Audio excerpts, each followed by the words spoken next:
Okay, so the first story is Superman's arch nemesis, one of the greatest villains of all time, one of the greatest characters made in the fictional history of all time, has been casted and is a actor that I'm a huge fan of and someone that's so well deserving after being very, very underused in the X-Men franchise. And that person I am talking about, Nicholas Hoult, has been casted as Lex Luthor in Superman Legacy. What's so funny about this is this man was going up for the role of Superman. And for whatever reason, he got the villain. And he also went up for the role in Robert Pattinson's Batman as Bruce Wayne and also didn't get that as well. He almost got the Riddler. But I think that is really, really funny that he has finally landed a role, and I think this is the perfect one for him. I really wanted to get away from Lex Luthor, however, this is great casting. I understand that. They pulled a Loki on Nick. Hey, yeah. Oh, see, Kenny Sparks know what understand what I'm talking about. He's picking up what I'm putting down. So let's read the official announcement. This is coming from Variety, one of the official sources. If it's not Variety, Hollywood Reporter, Deadline. If you hear those news, don't really believe it until one of the trades posted. But James Gunn has found his Lex Luthor. Nicholas Hoult will play the Man of Steel's arch nemesis in Superman Legacy, completing the core cast for the superhero reboot, with David Corenswet and Rachel Brosnahan, I think that's how you say her name, Brosnahan? I don't know how to say her last name, I apologize, already set to play Clark Kent and Lois Lane. We got that news a couple months ago, and it was divided news because a lot of people felt like they should have just kept Henry Cavill, and David Corenswet kind of looks like Henry Cavill, which is like, if you're gonna, Henry Cavill looks like Superman, so whoever you cast is going to look a little bit like Henry Cavill. Hoult was one of the actors who was reportedly in the running for the titular role. I don't think I said that correctly, but you know what I mean. Instead, Gunn, the co-chief of DC Studios and writer-director of the film, picked Hoult to play Luthor, the industry titan with a bald head and a abiding fixation on bringing down the last son of Krypton. The bald head, that's so funny how they said that.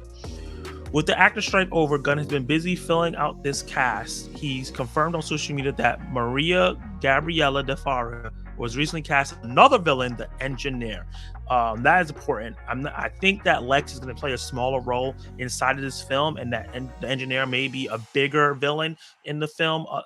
Besides Lex, I think he's going to be just around, just to introduce him. He might be pulling some strings, but I think that the Engineer is going to be a big part of this film.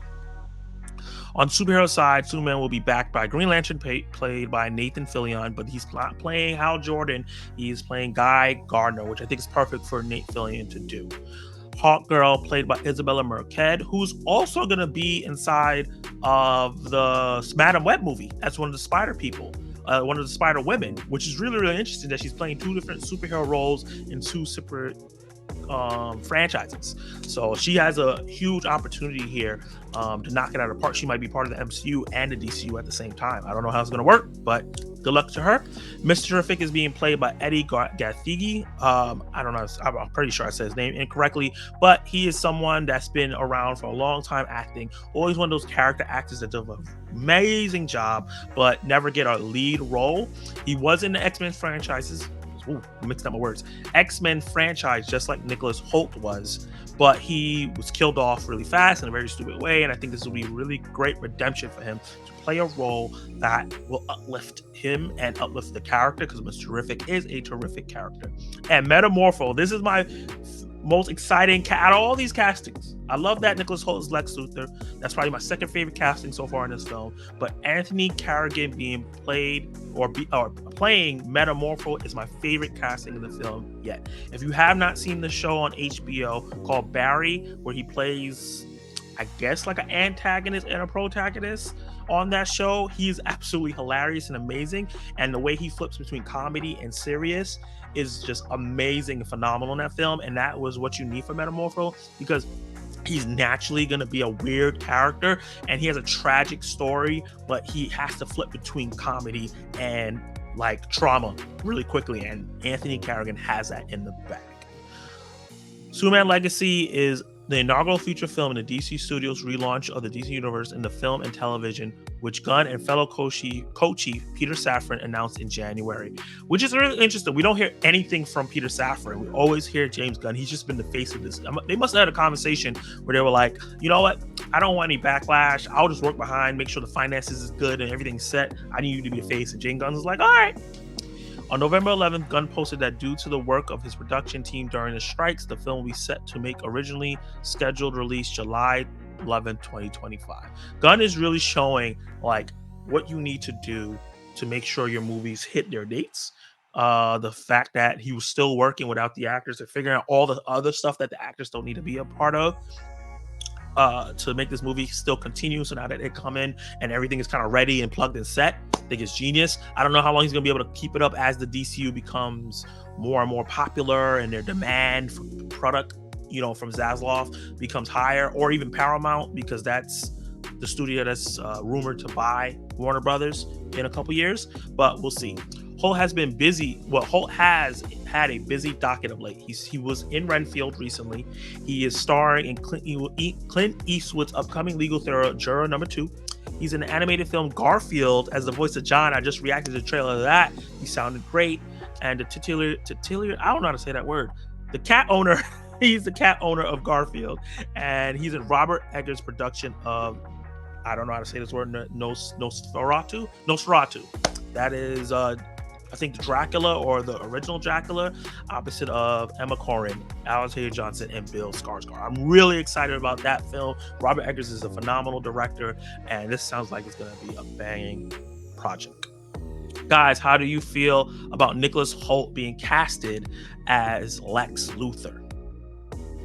Let's see what you guys got to say. First of all, salute to Pert Minded. Thank you for joining the live stream. Appreciate you. Okay. I wonder if he'll use that as a sort of a drive for his Lex Luthor character. I think he absolutely will use that as a drive. I think this is going to be a ferocious Lex that has a lot of built-up anger in him, a lot of jealousy, and I think a lot of that he can use because it's something that he's probably going through by not being picked all the time. I couldn't see him as Superman. I haven't seen him in a role where I was like, oh, yeah, he could play Superman, but I could definitely see him as Lex. If you haven't seen him in the show The Great, which I think is his best role he's had so far, definitely could play Lex. And if you've seen him in The Menu, he can play a really great villain. So, yeah, definitely can do this role. Hey, he's phenomenal in Barry. Excellent casting in Metamorpho. Yes. I enjoyed Holt and Renfield. Me too. I think he was one of the bright spots of that film. What's funny is either the cast was solidified before the strike or people were sending those encrypted emails. Yeah, I think that he couldn't announce a lot of stuff. I think he was getting ready to do the announcements and the strike happened and he's like, hold up, let's stop. We can't do this right now with everyone striking. So I think that's what happened. I think a lot of these people already had these parts because they were been building for months and months, and now you get a chance. So let's move on to the next topic. Not next topic, but it's still in the same vein. This is still about Superman Legacy casting. And this is talking about Jimmy Olsen. Jimmy Olsen is a character that is synonymous with Superman. If you have Superman Clark Kent, you have to have a Jimmy Olsen. You have to have his best friend, and you also have to have Lois Lane. They had the Lois Lane, and now we have the Jimmy Olsen. And I gotta say, Jimmy Olsen, the guy that they got to play Jimmy Olsen, is absolutely perfect. Not only does he look like a live-action Jimmy Olsen, we finally broke the curse of red-headed characters not being played by a redhead. We actually got a red-headed character in the comics being played by a redhead in real life. This is coming from Hollywood Reporter. Superman Legacy cast Skyler Gisondo as Jimmy Olsen. And let's talk about this. James Gunn Superman movies take another step closer to being up and away. Oh, that was clever. The inaugural DC inaugural DC Studios feature film continues its casting spree post-actor strike, and now has added 2 key members to the Man of Steel supporting cast. Skyler Gisondo, known for his work on HBO's Righteous Gemstones, which I heard it was a great show. I have not seen it, but I've known him from the amazing show on Netflix called Santa Clarita Diet. He was great in that, and he's very Jimmy Olsen in that show.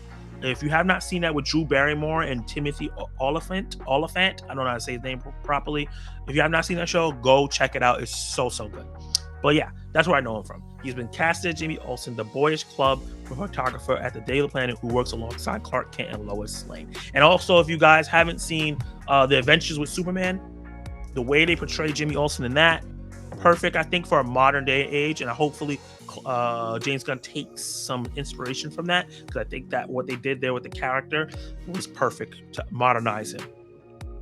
At the same time, Sarah Sampaio, the Portuguese model known for her Victoria's Secret work, has been cast as Eve Tessmacher, the assistant and sometimes mistress to the scheming villain Lex Luthor, who obviously is Nicholas Hoult. So in terms of Eve Tessmacher, before we move on to the rest of this is a character that was introduced first in the Richard Donner Superman movies. She was in Superman 1 and 2, portrayed by Valerie Perrine. She's also been in the Arrowverse. She was in the Arrowverse, portrayed by Andrea Brooks, and she was kind of in Smallville. It was a character named Tess Mercer, which is like Tessmacher, who was a composite of her, Mercy Graves, who is the character from the Superman animated series that was like his female bodyguard, and Lena Luthor, who is his sister. They kind of put all those characters one and made her on the show, but it was very, very similar. And she debuted in the comics just a couple years ago, and she's kind of been loosely used. What I think they're going to do here with that character, because the way they use the pictures, I think that she's going to go down the femme fatale, his love interest that he doesn't really pay attention to, is not going to marry, but it's also his bodyguard. I think they're going to combine Mercy Graves and Eve Tessmacher in one character. I think that would be very, very interesting. Let's see. Continuing down this article, though. The pair joins David Corenswet, Rachel Brosnahan, hopefully that's how you say the name. Jack Larson played Jimmy Olsen in the Superman TV show. Mark McClure played Jimmy in the 1978 Superman and the 3 sequels. Decade later, Sam Huntington played him in Superman Returns. Michael Cassidy kind of played him in Batman vs. Superman, but got killed off very quickly. Tessmacher is not a comic book creation, like I said. Was rather made her debut in Richard Donner's Superman. So yeah, guys, how are you excited about these castings? You know, getting a more comic accurate Jimmy Olsen, and having an unknown actress. It says that she's a Victoria's Secret model, so this looks like this might be her first role, and what a big first role she's getting to play this character. I wonder if it's going to be a silent character, because Mercy Graves in the Superman show, in the anime series, was pretty silent. I don't remember her really talking that much, but was just a badass. And I see a lot of inspiration from that animated series in these castings. Just thinking about how Rachel Brosnahan looks, and she kind of favors that version of Lois. Skyler favors that version of Jimmy. And then the fact that he's getting a actress that kind of looks like Mercy Graves and kind of can just combine those characters in one and make a composite and streamline it. I think that he's taking a big inspiration from those characters, that animated show, a lot, and mixing it with other stuff as well. Obviously, he's going to use Richard Donner Superman as a base, because everybody does that these days. So let's see what you guys are saying about this news. You said, what do you mean by the same time? So Isabel Marcotte is going to be playing a Spider-Woman in Madam Web in January, and then she's also going to be Hawkgirl in Superman Legacy the following, is it January? No, July, in 2025. And she's going to be having both roles at the same time. So if Madam Web is successful, hopefully, like I said, then she will also still be that character. And since that's going to be merged rumorly into the MCU, she'll be around in the MCU most likely, if things don't flop. And then she's also going to be Hawkgirl in Superman, and I'm pretty sure she's going to be spinned off into her own thing eventually. So that's what I mean. She's going to have these 2 superhero roles at the same time. I just have to wait and see the first trailer of the movie to see if I'm interested in the new Superman movie. I agree. Like, I'm not super duper hype. I'm still cautiously optimistic about it because, once again, I don't know if James Gunn's the best person to write a Superman film. But once the trailer comes out and if it looks great, my hype levels be skyrocketing.